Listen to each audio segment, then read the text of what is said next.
Hello all, 4Player Squad Gaming here, and this is our Final Fantasy XIV Trial Guide series. We welcome you to the final normal version fight of the War in Triad. This is Containment Bay Z1T9. This level 60 optional trial was released during patch 3.5 and is featured during the quest, The Last Pillar to Fall. The quest giver is Unical High in the Rising Stones. It is also worth mentioning at the time of recording this video, 15 Tomestones of Poetics are awarded upon completion. Get ready to tear down the last pillar of the War in Triad, so without further ado, let's dive into the guide.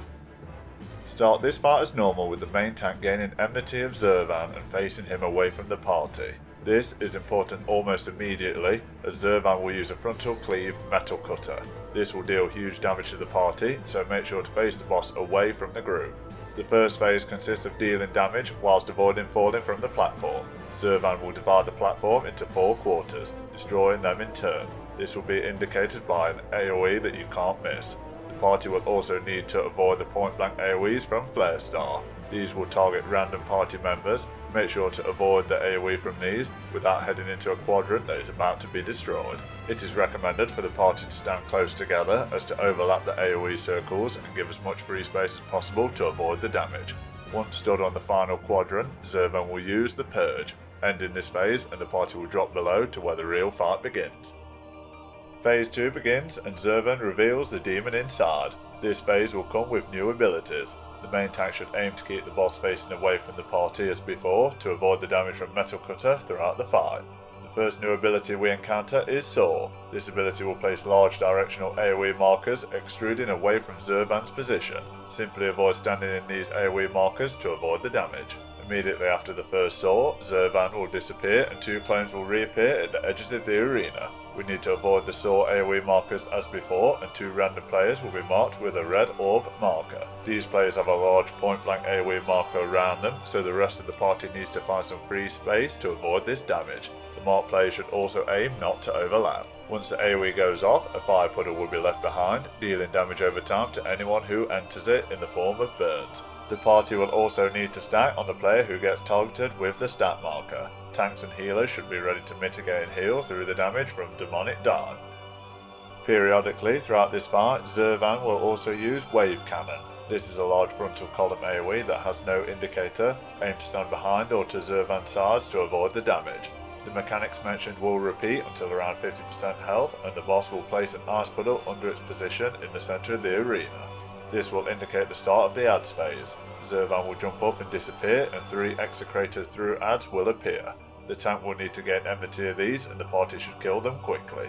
Wave 2 consists of 2 ads. The party should focus down the wit first, as it pulses out AoE circles every few seconds, and then kill the will afterwards. Wave 3 consists of 3 ads. Deal with this wave as before. Focus and kill the wit first, and then the wills. Once the ads phase is over, recenter and enjoy the short cinematic, indicating the final phase to finish. The final phase will see Zurvan enraged, dealing more damage, and more new abilities will be introduced. The main tank will need to watch out for turfing. This is a large damage multi-hit tank buster. Mitigate and heal through this damage as necessary. The next new ability will be Broken Seal. Party members will be debuffed with either Infinite Fire or Infinite Ice. Players should aim to stand on the AoE that matches your debuff. So if you have Infinite Fire, stand in the Fire AoE marker, and vice versa for Ice. Failing to stand in the correct AoE zone, or in any, will result in receiving damage and adding a stack of vulnerability up to the party. Zurvan will also use Sicycle. This is a large donut AoE, stand centrally to avoid the damage.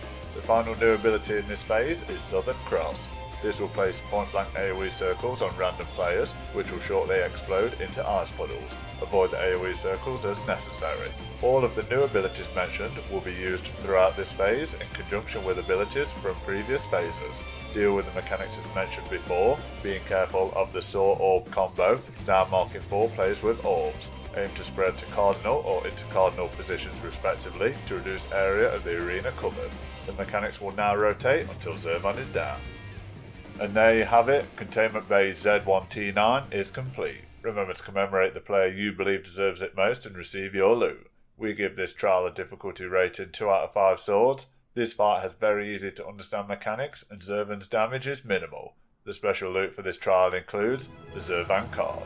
Remember to like, comment, and if you haven't already, click to subscribe. Join us as we head into Heavensward Extreme Trials. We are 4 Player Squad Gaming. Until next time, thanks for watching.